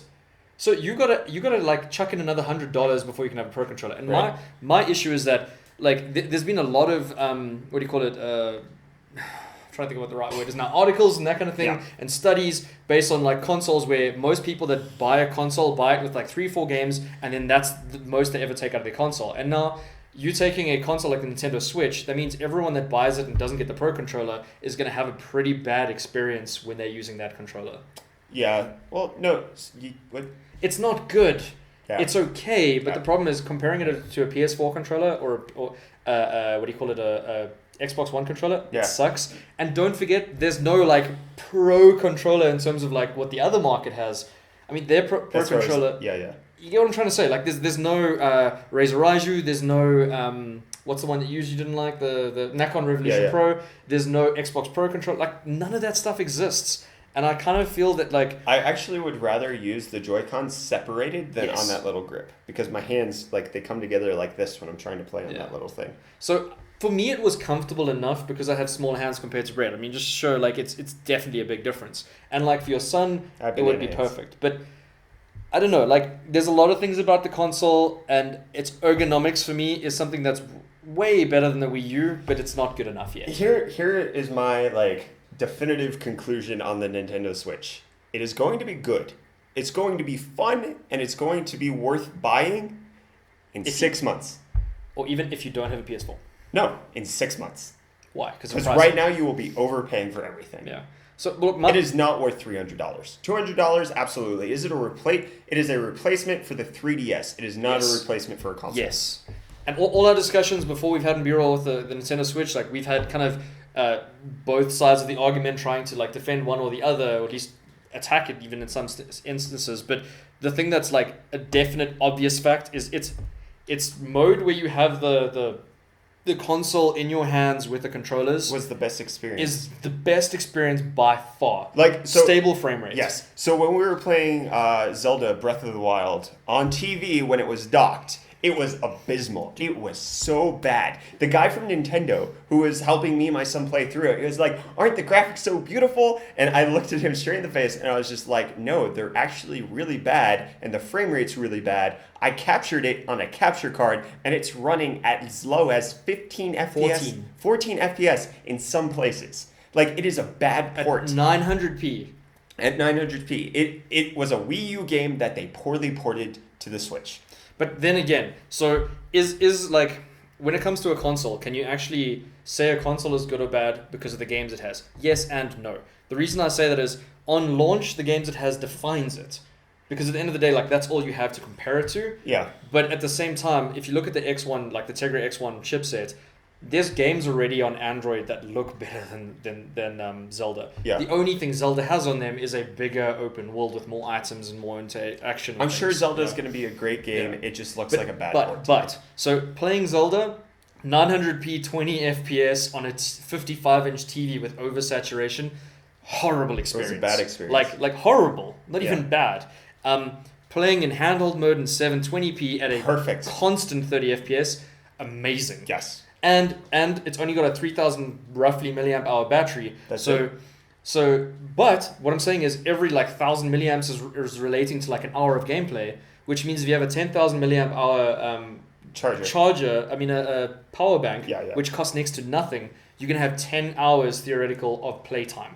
Yes. That's awesome. You buy a battery bank, you charge the Switch at night, you pick them both up in the morning, and you're good to go for the entire day. Yeah. If you spend your entire day playing games the Switch is cool. If you had a 3DS, and I mean, a ton of people had 3DSs and 2DSs and DSs and that kind of thing. There's definitely a market for this. This is the next step. If you had a Wii U, you probably don't use it anyway. Yeah. You definitely move to a PC or a PS4 or an Xbox anyway. Like no, I guarantee no one ended their gaming on a Wii U. Yeah. Like I don't see any very compelling reason to buy the Switch right now. I see there being compelling reason once the games start coming out, which also will probably be about the time that the Switch actually does come down in price. Yeah. And that's the thing. The only thing you're getting right now is Zelda and some stupid party game. Yeah. So my speculation, at least in terms of where I see the Switch going within a year period, is kind of similar to what's happened to let's say Xbox and the Wii U. So Xbox One, when it launched, Kinect is a complete requirement, and it's $100 more expensive than the PS4. I'm a robot. Everyone knew it was a mistake. Okay. Then what happened is they threw the Switch out from the bundle, and then eventually when the Xbox One S came out, they don't even. You mean the Kinect? Yeah, I said the Kinect. You're saying Switch. Sorry, when the Xbox One S came out, they even removed the port for the Kinect. Okay, Yeah. so what I see happening is the same thing. Sorry, again with the Wii U, they went from the 32 gig version to the 8 gig version. I think that the Switch, it has a dock. They're gonna sell a version probably like let's say $50 cheaper that has no dock, so it lowers the price. Yeah. Because the best way to play the Switch is in handheld mode. Yeah, you don't need the dock. Exactly, and I can maybe see them even removing the functionality of the Joy-Con controllers and making a full one system, like a tablet. Complete tablet. The reason I said is the Joy-Con controllers, what makes them unique and added functionality and whatever, is not going to be used in any of the third-party titles. I'm telling you right now, because they're gimmicky. They're super gimmicky. And if you just make the Switch as a like one docked thing with like solid Joy-Cons, which are like $80, so remove $40 of that. Basically, you have opportunity to remove $100 and have a perfectly like amazing experience to play games on the go. I'd buy that. $200 device to play 720p like good games. Yeah, I'd buy that's that. good. I totally. It's speculation, nothing confirmed, and that's again a problem. Check that email I just got.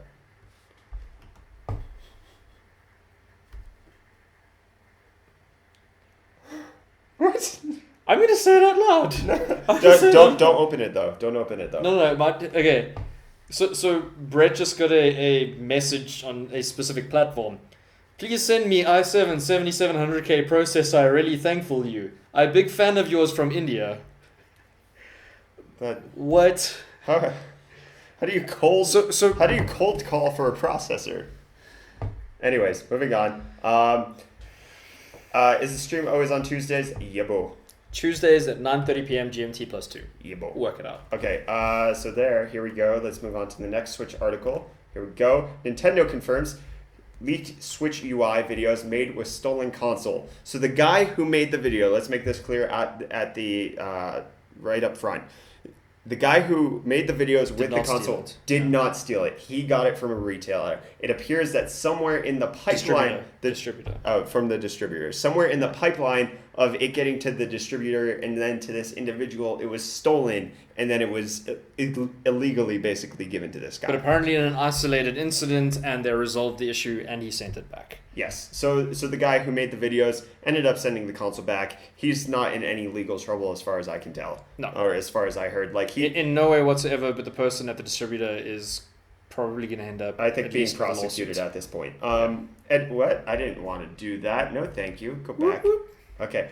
Yeah. I think this guy did the right thing. Hip Hop the Robot. Like, he found out it was stolen, and they sent it back to Nintendo directly. Like, that's... I mean, he was even being smart about it when he was going through the UI. He was like, I'm not going to connect this thing to the internet because I'm afraid Nintendo's going to block me anyway, and I probably shouldn't have it right now. Right. And he didn't sign anything, so there's no reason he couldn't publish what he knew. Right. He wasn't violating any contract to be able to do that. Like if you got Ryzen right now from one guy that had NDA, but you weren't signing anything, you can go ahead and like show it off. But there's an ethical kind of issue to it. There's ethical issues to that. Then there's also the fact that the guy I got it from will get in trouble. Yeah. Like they will track that down. They will find out I will do something stupid because I'm not smart enough to know how to subvert an NDA and make sure like whatever serial numbers that attach to my benchmark isn't being broadcasted. Like I'm not smart enough to do that. So it's just better to not do that kind of stuff. Yeah. Okay. Let's move on. Okay. TLDR, Nintendo Switch is coming out next week Friday. Yes. That's confirmed. That's all good. Ryzen is unconfirmed, which is frustrating. The thing that's confirmed, I don't want to buy until 6 months down the line. The thing that's not confirmed, I want to buy right now. Look, your opinion of the Switch. Your opinion of the Switch may change if more games come out. That's absolutely what it is right now. There are not enough games for me to actually consider. At least at launch. Yes. There's some cool games coming out later in the year, but some of them we don't even know when. Like Skyrim is even a date. No, it's. And I mean that's still like it's 2017 is the idea. All right. Okay, let's move on from the Switch. We've killed it. What is this about? Mettlestate. Okay, so this is a South African thing. There was an article that was published on My Broadband last week about a company called Mettlestate. So esports in South Africa is about to change forever. Okay, I have good things and bad things to say about this. So I know nothing about this, so I'm hands off. Well, not necessarily bad. Whatever. Okay, basically it's a new gaming community kind of thing that's being launched, and it apparently has a physical place to it. And what they've said is Mettlestate can proudly boast that they have secured a partnership with an esports giant, Twitch.tv, and this is the first partnership of its kind in South Africa. False. The reason I say that is Arena has had where's that? Twitch partnership for over 2 years now. So that's the only thing about this that kind of, I mean, I don't have Twitch partnership and I did stuff Arena did, but Arena can proudly state that they were the first to that. At the same time, they say of its kind. Okay. So it's possible they're not doing the same thing Arena did. They're not streaming partners, but actual partners. We don't know. Okay. So that's what I'm hoping. I'm hoping it means that they kind of actual partners in terms of pushing Twitch content here. Okay. Whereas Arena doesn't necessarily push Twitch content. They just have Twitch content that is partnered, therefore they can show better production value. So that's my only concern with this, and I don't mean it in any negative sense. It's just why are they saying that? It's good though, because at the end of the day, one thing that we've noticed about esports since last year is that more and more names are getting involved, and this is coming from some ex-Bravado guys, and it's just cool to see that there's more hype and more organizations being involved in esports. The problem with this, and I don't think in this scenario it'll happen. From an outsider to the esports, this is just really shrouded in mystery. Yes. We're going to have a match to whet the appetite, and then we have a few aces up our sleeve. Look, it's so super hypey. That's the only concern I have with this. And there's been hype before. There've been a lot of things that have been tried and failed in South Africa. And Game Arena, my own thing too. The physical store failed. The same as Jukes, the same as Brasiliano's, the same as The Hive, the same as what was that other place again? The one in Boksburg? Cyberville, sorry. There's been so many physical places that have kind of started up, and every single one of them Where does this say that it's going to be a physical location? So it doesn't say it there. Okay. But there was Tekil had a video which was and I'm at a place which is Mettlestate or whatever. Okay. So it's shrouded in a lot of mystery, and I kind of have a problem with that because it's I felt there's been too many things that have been hyped up in South Africa when it comes to esports. It's oh wow, do Gaming League is going to forever shape and change the way that gaming is seen in South Africa, and it didn't. Last year was an amazing year for esports in South Africa, but why is someone like Bravado not getting involved in this year? Because it's still not yet there. And that's the issue, is that if too many companies pop up and don't do a good enough job, it's going to kill the industry. And not only that, if there's too many companies not working together, it ends up not enough support, because these guys only have Asus and AMD and Intel and MSI and whatever to sponsor these events. And if those companies need to take their resources and split it into 50 different organizations, none of them are going to get to the degree they want to get. So unless these guys quite literally change the ground or whatever, change esports in South Africa forever, it's a negative for them even to exist. Okay. So that's the negative side. Yes. How could this be amazing?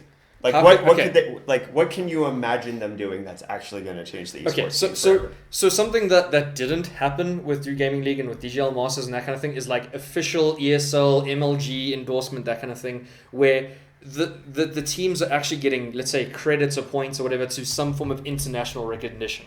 All right. So you think it needs to be taken beyond South Africa? Yes. Which is probably why they're pushing the whole Twitch partnership, because it's not about local stuff. Yes. So this is my hopes for this kind of thing. My hope is that these guys that are already veterans within the South African scene go and speak to all the other guys within the scene and say, how can we help you? How can you help us to kind of take this beyond South Africa? Because I mean, that's the issue with everything in South Africa, is that if you're only looking internally, it might look okay or whatever, but the second you compare yourself to the rest of the world, that's when you have an issue.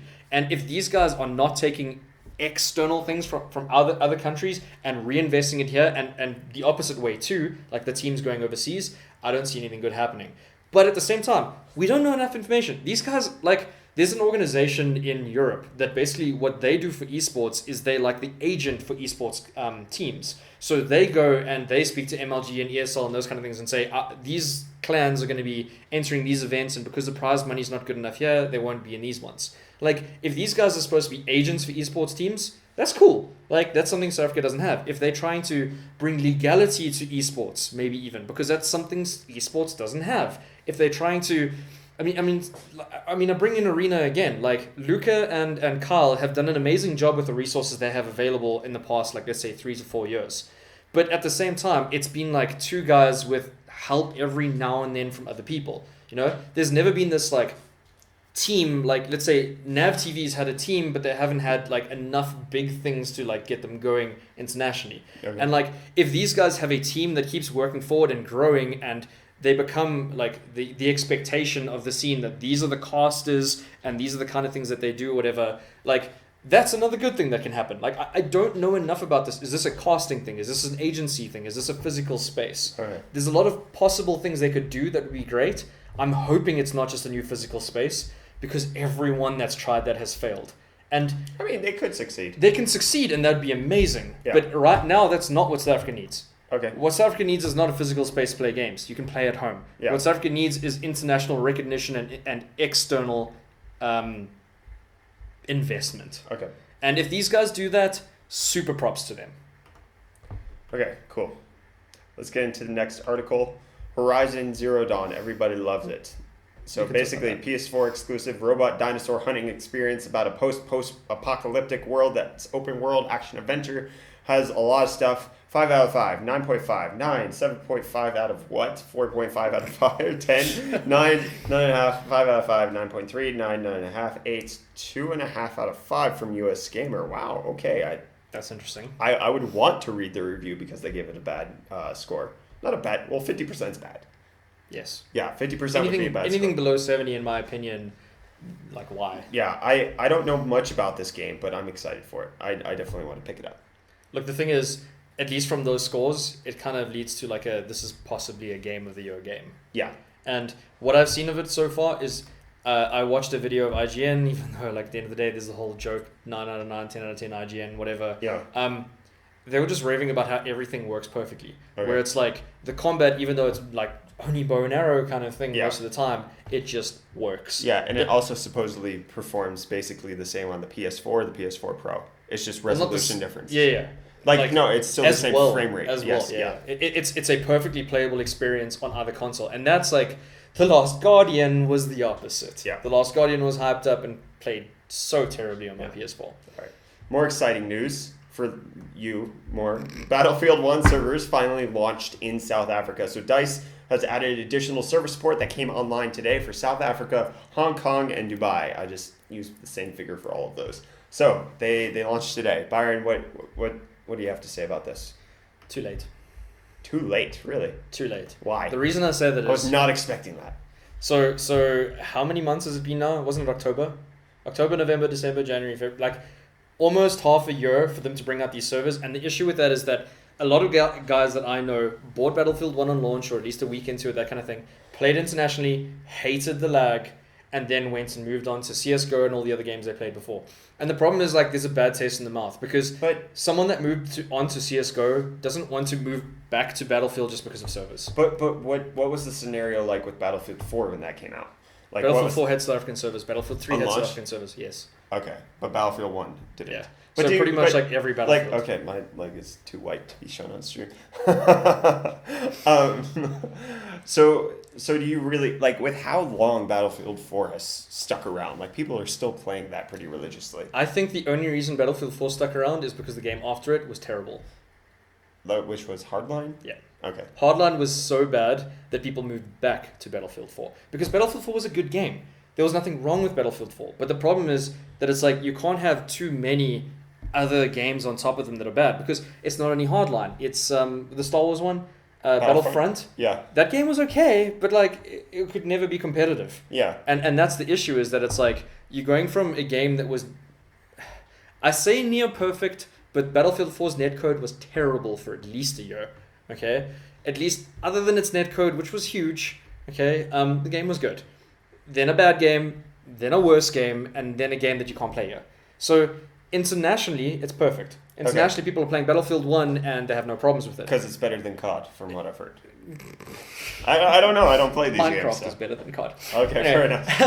The issue is that it's like, I don't want to play a game 6 months after launch. Okay. If it's a competitive game. Because now you're already 6 months behind the meta of the game. Okay. And it's like, you couldn't play it before, and now the South African community needs to start up, but it's 6 months behind. Yeah. And like, the thing that was always amazing about Battlefield is that we had the Southern Barbarians. Now, the Southern Barbarians was a kind of like an MGO, not really, that was based off of the best Battlefield players from all different other clans in South Africa that like performed incredibly well on the international scene. Like they were probably the first South African team to kind of like get international recognition. Like, Okay. as far as I know, I'm probably wrong, last year or the year before, they came second internationally. That's pretty Which good. was huge. Now, that's like, oh wow, so guys, the Southern Barbarians are this team that we want to support, and they're not on the scene this year because they don't have their own servers. That's the issue. These guys all moved on to CSGO and Dota and Overwatch and that kind of thing. Okay. It's like Battleborn. Battleborn, why did it fail? It launched at the same time as Overwatch. Yes, it's not that the game was terrible. It was okay. It wasn't amazing, but like you can't release that game the same time as Overwatch. Titanfall 2, why was it a failure? Because it came out the same time as Battlefield 1 internationally. Yeah. Titanfall 2, for me, 10 out of 10. Best game I played last year. But like other people would disagree because they didn't even get a chance to play it. Yeah. And that's my issue. In South Africa, Battlefield 1 is in like a very, like, it's in a bad place right now because there's a community. Like, people are going to argue with me. I mean, like, there's Pew Pew Gaming that are like playing the game and they're doing well and that kind of thing. But like, at the end of the day, do they have an international presence? No. And I feel this is too late, but at the same time, if they go, like, where they can come around to this and it can improve is where basically if Battlefield 1 lasts longer. The issue with that is, why would they only be focusing on South Africa? You see, like, they have an annual, or let's say every 2-year cycle in bringing out the new games. Yeah. If we're already 6 months behind in an annual cycle, That's like there's a year no the point next to play one. it. Yeah. And that's the concern right now, is I hear that it doesn't make sense. Right. I'm excited to play the game, but I don't see it going anywhere competitively. I got you. Fair enough. It's sad. And also, sorry, in Digital Gaming League, Yeah. which is like the biggest thing happening in South Africa in eSports, they start their year in January. You know, are they going to then move on to a new game? Yeah, I hear. Okay, talking about something else we're 6 months behind on, the Xbox One S South African pricing. 6 months? More. Yeah, so South African pricing for the Xbox One S now revealed. 5,000 Rand for the 500 gigabyte, 6,000 Rand for the 1 terabyte. Pre-orders launched yesterday. I don't think 10 months behind. there's no current local release date. No, this was announced. It's next month. This was E3. announced E3, but it wasn't Yeah. out at E3. It was out that day. No, Yes, you could order them. really. At E3, they made them. I was like, dude, That's I was sad. in the thing. No, that's 8 months, my friend. That is 8 months because From June? Yes. It's only coming out next month. 9 months. You're still. Whatever. Let's be optimistic here, Byron. A baby could be born in that time. That's actually completely accurate. Yes. So we are. Is that too awkward for you? No, I was trying to think of something witty, Okay, and then I my- just stalled. My issue with it is that it's like, you're 9 months behind and more expensive than the Xbox. I mean, sorry, than the PS4 Slim. Yes, and That's the only issue I have. and the with it. PS4 Pro has already been out to conquer like the major amount of money that people had to spend on Yeah. a new console. I think it's a bad time, and it's kind of also the same thing I have, like the issue I have with the Nintendo Switch. Like, who's got a ton of money to throw down in That's the February wrong and one. March? In March, In February, March, people don't have a ton of money to throw down. They're That's like, true. they're still semi-recovering from Christmas period. yeah. So Okay. it's like, it made sense in America because there was nothing else. There was Xbox and PS4, and like, oh, we have 4K and we have 4K Blu-ray, blah, blah, blah, blah, blah. And everyone was like, that's an amazing console, and it was $299 and it made sense.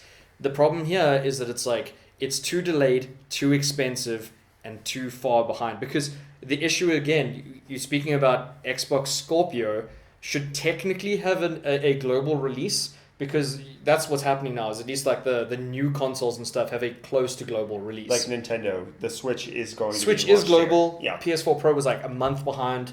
PS4 Slim was maybe 2. So the Scorpio technically should come out this year. Is it worth it to invest in an Xbox One S? Yes and no. Yeah, if you're on the Like- low end, the same people buying the PS4 Slim would be buying the Xbox One S. And also someone that wants to consume 4K content in terms of their TV, Xbox One S is the only one I'm aware of that has HDR. So in 4K Blu-ray content, that kind of thing. Yeah, So sure, that's cool, because your GPU can't do that. my GPU can't do HDR. Are No. you sure? Yes, 10 series cannot do 4K HDR. Okay, I haven't looked into it. I don't. Only have HDR display. only the Titan XP can do it. Okay. And this is what I'm getting at, that it's like there's a space for it, but why is South Africa always behind? And like significantly behind. I mean, because you're 8,000 miles away from Florida. Does it take 9 months to fix that? I mean, it can, depending on how you travel. So Samsung will release their phone internationally in South Africa on launch day. Yeah. Apple will do it on But launch phones day. are small. Like, I can ship this all across the world pretty quickly. But a console's like this big. But it's 40% smaller. It's just frustrating. Yeah, I mean, like you more than me. Like if my norm is to be behind, then that's my expectation. Right. But you coming from America, having access day one. Yeah. Like how does it feel for you? I was never an early adopter, so it never really mattered to Of me. anything No, tech wise? nothing. Not a single thing. See, I'm generally an early adopter SA time. Okay. So like 9 series, 10 series. But that's when it's already been out in the States and everybody's done a review on it by then. And Sorry, someone's saying, Brian, you're quite negative about South Africa. I love the country. I hate that we're behind in getting tech. That's it. And like pricing and timing, because pricing's not terrible. No, Unlike the mid to high end stuff, pricing's fine. It's fine. Like the cost of shipping and then import and VAT and all that kind of stuff. Like, and then you get a local warranty. That's worth the cost. It's on the low end stuff. No. My concern is not the pricing directly. My concern is GDP per pricing. Like South African salaries and expectations of like where the amount of money you should have is way lower than US. And that's the issue. That if you're paying 10% more for something to be 11,000 kilometers away, that's fine. I don't have an issue with that. That's VAT. Yeah. You know, but the fact that it's like we earning 10 times less than Americans and paying 10% more, that's hard. Yeah. It's like it's not easy for me to have a 1070 and a 6700K and 16 gigs of RAM. Win them. Like I had to win the 1070 and do an event to get the 6700K and joking. You get what I'm saying? Like that's the thing. I had to like beg, borrow, and steal to try to get these things. And like compared to my friends that are at the same economic point than me, they're running 480s, so they're running i5s. Like the average consumer in South Africa does not have an amazing system. Right. And it sucks because like the people that I know in the same economic standpoint as me in America and in Australia have SLI.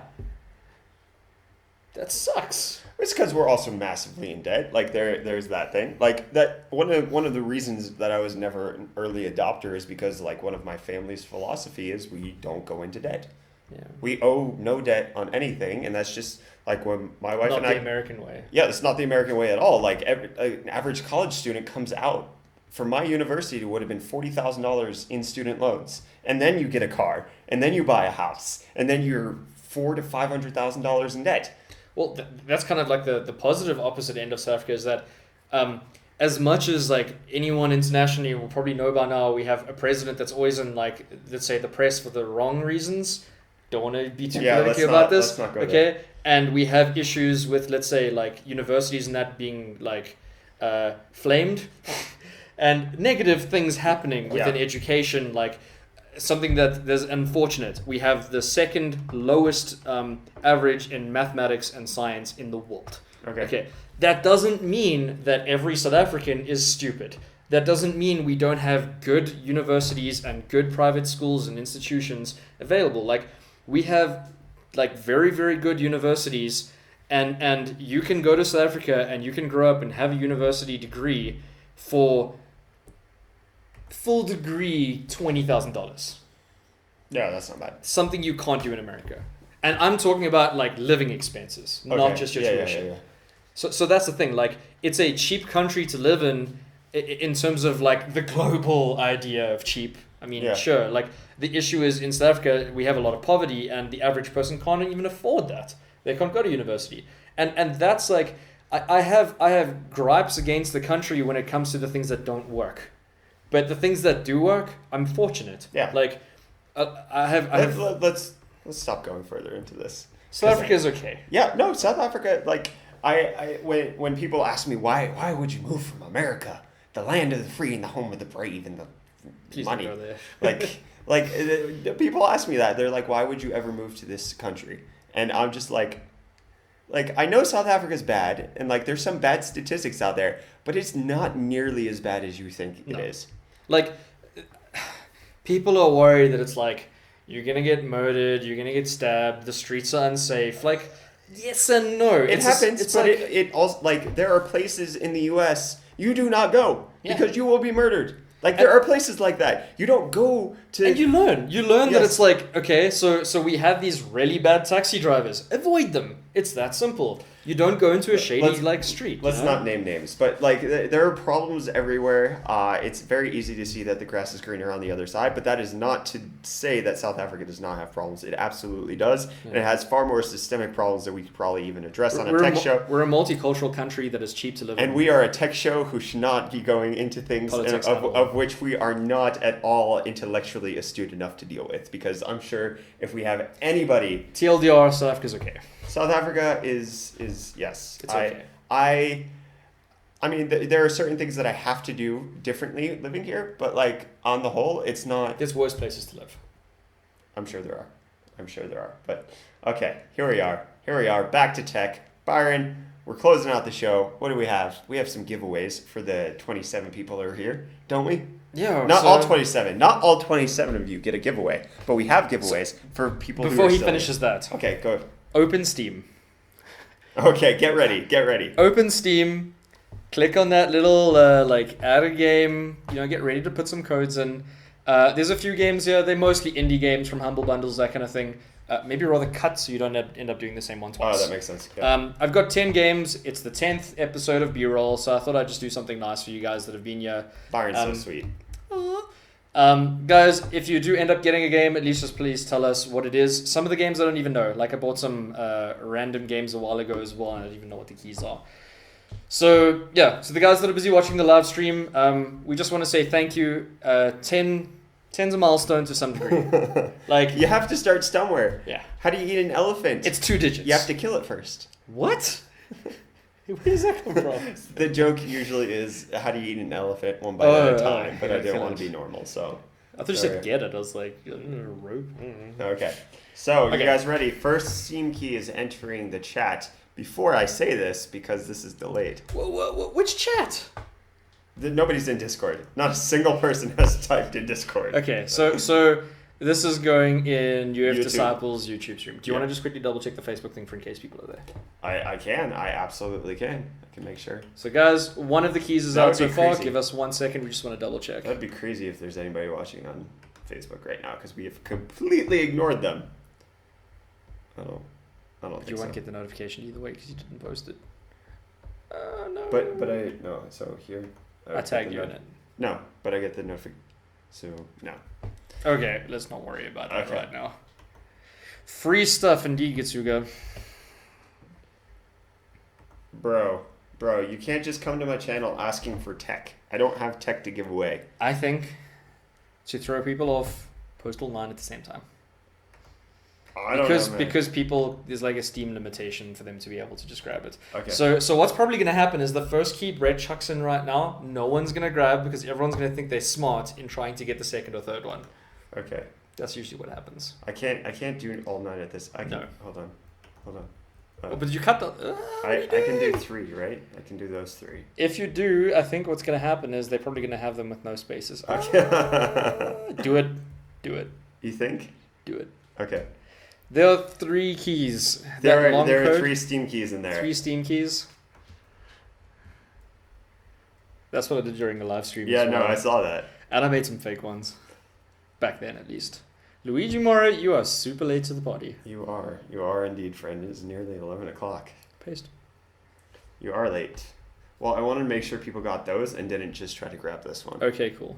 Too lazy to even open Steam. Bro, these are free games. What is your deal? We're giving away free games. Free Vidya games. Free what? Vidya games. Oh, video games. VIDJA. Yeah, Vidya. I get it. Okay. That one's done. Super hexagon. What has been your favorite thing about B-roll so far? Like the discussion that you think we flamed on a lot? I can't remember. Right. Yeah, I can't. No, my brain don't work that way. I think we spoke about Ryzen and probably the Switch way more than we needed to. Maybe. I don't know. Why don't you not talk about something negative and come up with something positive, Byron? That'd be great. I can't even remember what I had for lunch. Like, if I'm just doing something, my brain doesn't register it. Like, I have to intentionally think of something as important. Not that this isn't important, but the topics and the discussion that's going on, like, it's all forgettable because we talk so much about everything. Like, we're going to go on about Ryzen for the next 2 weeks, 3 weeks. 2 weeks, 2 months. Yeah. We're Switch at least for another month because it's going to come out and there's going to be people saying good and bad things about it. Yeah. Come on, guys. Nobody's telling us what games they're getting. Everybody's just saying they're not getting anything. You're not getting anything from me, Mr. Asking for Vega and Ryzen. You're not getting anything because I don't even have it. I have neither Vega nor Ryzen to even utilize for myself, let alone give away. Question to everyone. What do you guys think of the new lower thirds? What do you think of them? Byron designed them. Why'd you have to say that? In case it's just a bunch of negative. No, because if they... Byron, you're always on the negative side, man. I'm a negative Nancy. No, if you think things are good, then it's a compliment for me to say. Switch is good. Switch is good, depending on which perspective you're coming at it from. You always got to play the game in perspective. America's good. South Africa's good. Discord is good. Free games are good. You'll allow me to move to your country if I give you Ryzen. What country are you from? Super Brothers Sword and Sorcery. Very nice. Game. Very nice. We're just waiting on you guys now. Your Steam is closed. Well, you gotta open it. My phone's still on. You turned it off. It's charging though. Okay, maybe it switched itself on when it charged. Switched.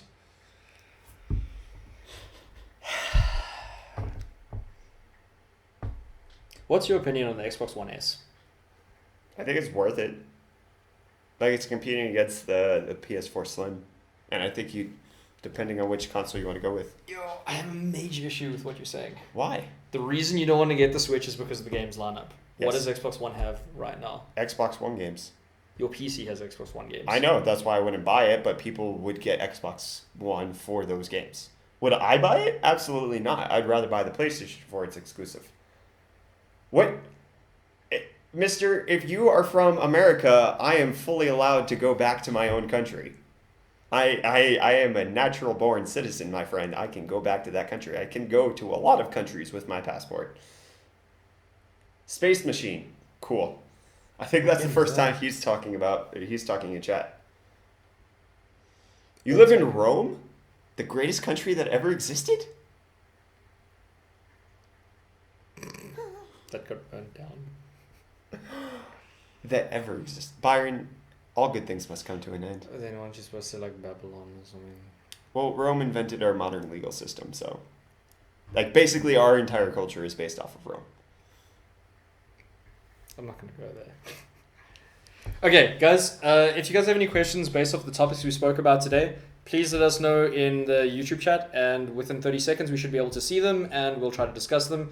We'll probably be going on for like another 10 to 15 minutes based off of how many questions you guys have, if it goes on for that long. Okay. Hey, last time was 2 hours. So guys, please. Fair enough. To do with Cannonlake, to do with what's coming after Cannonlake again? Cannonlake, Ryzen, Bulldozer, that kind of thing, Nintendo Switch. Pile driver. Let us know what you guys have. Shoot, he didn't get nothing. Well, we don't have to end if you keep asking us questions. This is formally going to be known as my 10,000 subscriber Q&A. So ask away. AMA. Oh no, I'm here forever. AMA, guys. I don't live here. And you can't get out because I locked the door. I can hop. You hop what? It's a fence. I don't know. It's not going to help me at all. You're not making any sense. Let's just drag this out. Are there any questions? There are no questions right now. We'll see. Do you want to just double check like through the actual? I can do that. Maybe the questions earlier. I've got an accent. Byron, why are you quite negative about South Africa? I already went there. Yeah, you did. A PS4 emulator in my future. Never gonna happen. Do you think Ryzen would allow for better PS3 emulation though? What does it matter? PS3 emulation works fine. PS4 emulation is not gonna happen. PS3 emulation doesn't work fine because it's a cell processor. It does work fine. You'd be surprised. I looked this up like 6 months ago. It's not bad. Okay, fair enough. Where do you get the Silverstone cases? What Silverstone cases? I had a Silverstone case that I bought from Newegg. What? Does Woodway sell Silverstone? No, they don't. Okay. I don't think there's a South African distributor for Silverstone. Newegg. Yeah, Newegg or Amazon and import. Unfortunately, that'd be great. I would be super happy if I could get another mini ITX case. That the Raven that Silverstone has is amazing. With a 6-core Ryzen processor. 8-core, my friend. 8-core. Why are you going to... You get the 1700 for the mini ITX build. You know what I'm thinking? 65 watt TDP. You remember what Linus did with the 7 GPU, 1 PC, blah, blah, blah? Yeah. Do that with a Ryzen processor. And we only have to one little mini ITX system here. I have like 2 cores. So it's just for like, browsing, that kind of thing while we add it. And you have like the other 6. Fair enough. That'd be pretty cool. Okay. Do I listen to Die Ant Word? Yeah. No, I do not. I have been colloquially familiar with them. I'm a ninja, yo. Are you guys planning on getting some sound dampening foam for this? No. This isn't Brett's like second lounge. There's no reason for it. Second lounge? I only have one lounge. Make it. There's a couch there and there's a couch in the other room. Bro, you're making it seem like I live in a huge house. I don't. No, we're not gonna get sound dampening. My living situation is very temporary, so any improvements I make to my surroundings is kind of pointless because I'm not sure how long I'm going to live here, nor am I sure like I'm renting, so it just doesn't make any sense. Are we going to have B-roll when you're in Cape Town? Possibly. We'll work on that. Possibly like a Skype kind of thing. We'll work on that. Okay. Is it worth going from i5 6600K to i7 7700K for Battlefield 1? Are you really struggling with the 6600K? Are you even overclocking the 6600K? Because you can get 4.8 gigahertz on that chip just fine. 4.7 for daily use. 66. Okay, PS... What? 6600K. Yeah, 4.7. I did 4.8 for my most recent video. Every single one, though. Yeah, 4.6. Okay, fair enough. 4.6. PS3 emulation does exist. I've seen it. It doesn't work well.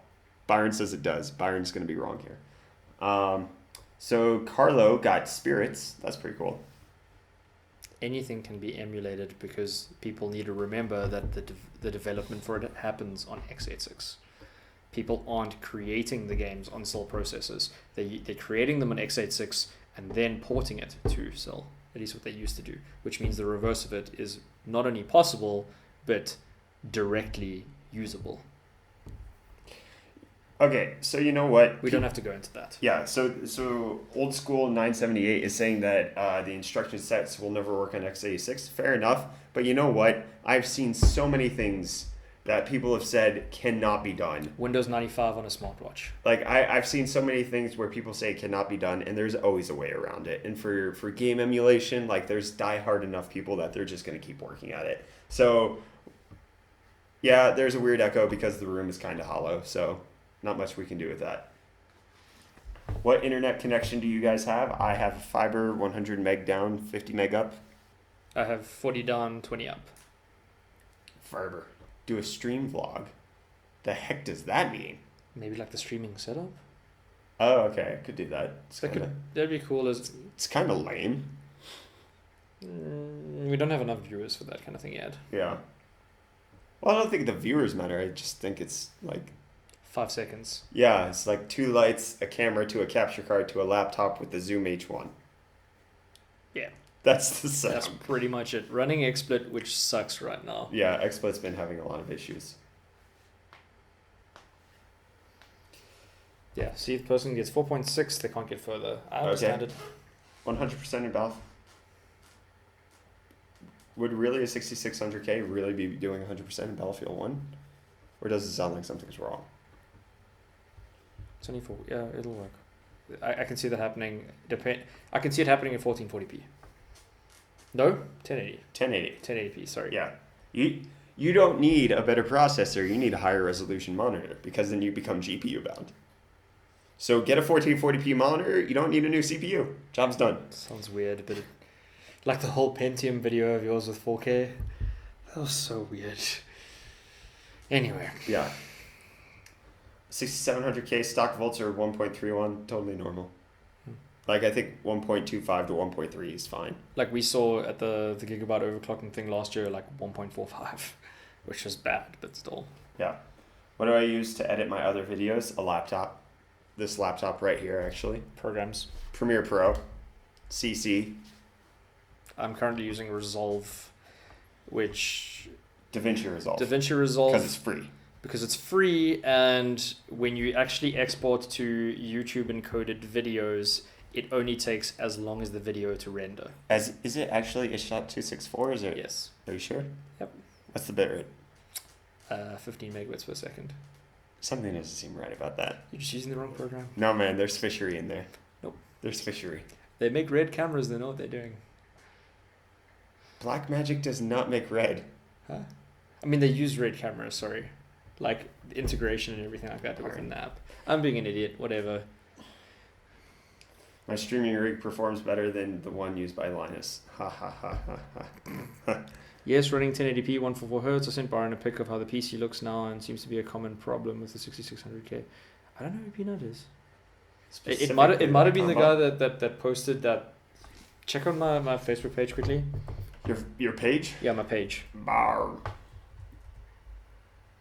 Where the heck's your page? What? Is it actually going to show up? Facebook's being so strange lately. / Byron Trent. There it is. Oh, there we go. Okay, and then check the wall. There we go. I don't know if it's that guy. Okay, 6700K at 4.65. It's most likely this guy. So, what is the system running? He's got 16 gigs of Corsair LED 3200. Nice looking system. He's got an SSD. So, definitely something worth mentioning. People that play Battlefield or want to play Battlefield, SSD makes the biggest difference in that series of games than any other game on Earth. Like, minutes loading to seconds loading. Huge difference. His system seems fine. Like, he might be overvolting, which is leading to throttling. Maybe. So what I think is, I think it's Jan, this Peanut guy. Okay. Please check your voltage. Your voltage might be too high for your overclock. Even test running your CPU at stock voltage, stock what do you call it, core, whatever, frequency to see if it's actually limiting it. Because if it's limiting, then you've got an issue with your voltage. You're either undervolting or overvolting. I think that's what he's doing. The guy's got like aftermarket water cooling and stuff, so he's probably tinkering. He has 600 millimeter of radiator going on for that entire system. There really should be no issues here. Yeah. But he said that it seems to be a common problem with the 6600K and 1070. Maybe Battlefield just doesn't interface well with them. I don't know. There's stupid problems like that, unfortunately. Look, it's That's a really nice system, though. It's very pretty. And the custom cover plate was by Sphinx Mods, yeah. Yeah, that's pretty cool. That's pretty interesting. I didn't actually get a chance to check it yet. We were going to feature it, but we didn't end up doing the whole community rigs. Custom cables from Beyond Customs. We'll feature this PC in the next episode. It's pretty cool. Yeah. And maybe I'll do some research. I'll see if I can maybe try to figure out what's going on there. But first things first, please just check your voltages. Maybe even PM it to me like you did with your PC. I'll do a little bit of research on it and come back to you. And maybe by next week we can actually just see where we get. Look, it's still a record. Look, you see, the problem with an i5 is that as good as an i5 is, there's still the core limitation with it. It's only a 4-core, 4-thread processor. But does Battlefield really use more than 4 cores? Battlefield can use more than 4 cores. Okay. It doesn't. Okay. Like it's so Battlefield, when they were showing the old FX series, right? With Battlefield 4, when they showed the performance going from the quad cores and then like down to i3s, which are only technically dual cores, and like the tri-core AMD, huge drop in performance. Yeah. So it's a possibility that it's a thread limit issue at the moment, but like it's unlikely because a 7600 or 6600K is still a good processor. Especially when you can get the clock up to 4.6. Exactly. I don't think it's thermal throttling, because if you see this guy's system, like that's not an issue. Yeah. Yeah. Can you do like a PC tips where we submit pics of our PCs and you give us advice on what to change? Yes. Yeah, we can do that. Hashtag ask B-roll. Hashtag ask B-roll. Yeah. Ask. So guys, on Twitter, hashtag ASK B-roll. I gotta ask you a question. Catch me outside. How about that? Why do you have to do that? Do you want to search Twitter if there's any ask B-rolls? Yeah, I can. Ask. Hashtag ask. Ask you if the softball. Ask. Nope, no one. Nobody cares. All right. I may finish building my PC in less than a month. That is a long time to build a PC. In less than a month, which means that you are going to likely hit the Ryzen worst launch. time. Yeah. Because if the guy started building it, he probably doesn't. And have Vega's Ryzen. supposed to come out soon, or is that Q2? I don't care. Okay. To be quite honest, I have a 1070. I'm happy I play Dero. Okay. I could do with more cores right now, CPU wise. My GPU runs 14% when I put VSync on. Like really. Yeah. All right. I think we can end the stream there. Let us head out. Thank you everybody for joining us today on B-Roll episode 10. Congratulations to everybody who got those Steam keys. Thank you for sticking with us with all of the Ryzen and Switch content and then diving into some weird politics stuff that we're not really qualified to talk about. Thank you guys so much for joining us. We really appreciate it. We will see you guys next week, 9:30 p.m. GMT +2, which happens to be 2:30 p.m. back in my home state of Florida. So we will let you guys go. Have a good night. And remember to thumbs up this video to say thanks to Brett, because it's 10 episodes.